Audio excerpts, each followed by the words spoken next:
I want to talk about Jonathan a little bit. Jonathan Davis talks about how this album, and you specifically, helped make him a better singer, or in his words, made him a real singer.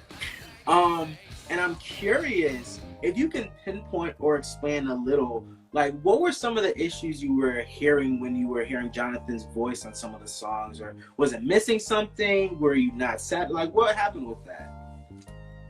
There wasn't any specific issue. It was more that when we started recording his vocals, I created this enormous landscape of sound, and he just couldn't compete with it. Like his voice really wasn't in the shape to be able to do what he needed to do. And he wound up blowing it out really fast. Like he lost his voice within a day.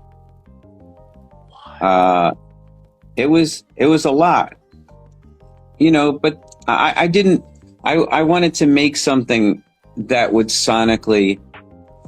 represent the band at their absolute height. I didn't feel that their other records, as good as they were, that they were sonically where I would place those guys.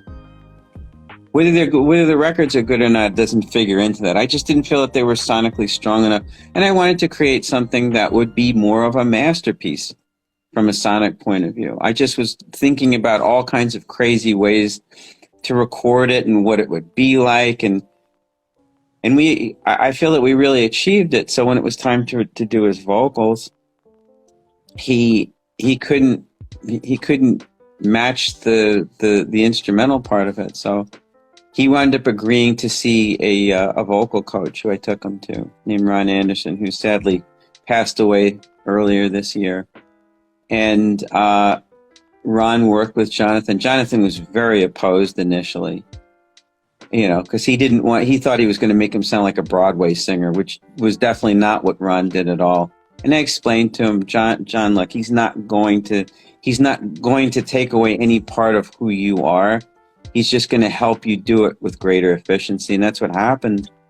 And through that experience, Jonathan really developed more strength and more power in his voice.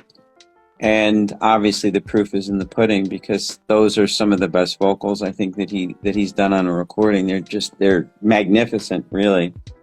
And the best part of it was that at the end of it, he was just so proud of everything that he'd done and all the work that he put into the record. And it was really a monolithic undertaking. And it was so hard to make the record. But I feel that we all came out the other end of it. And certainly, at very least, maybe most of all, Jonathan, a changed person. He really had much greater insight into what he was doing. And I'm proud. I'm proud to have participated in that.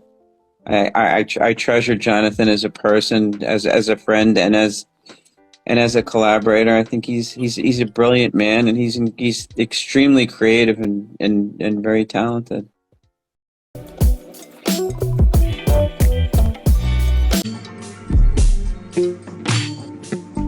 Well, it's 20 years on. Also, people are still saying how magnificent it is and how the kind of effect that it's had on their lives. And I don't think that that's going to stop. We're going to do an immersive remix of the record as well. And I think that they're going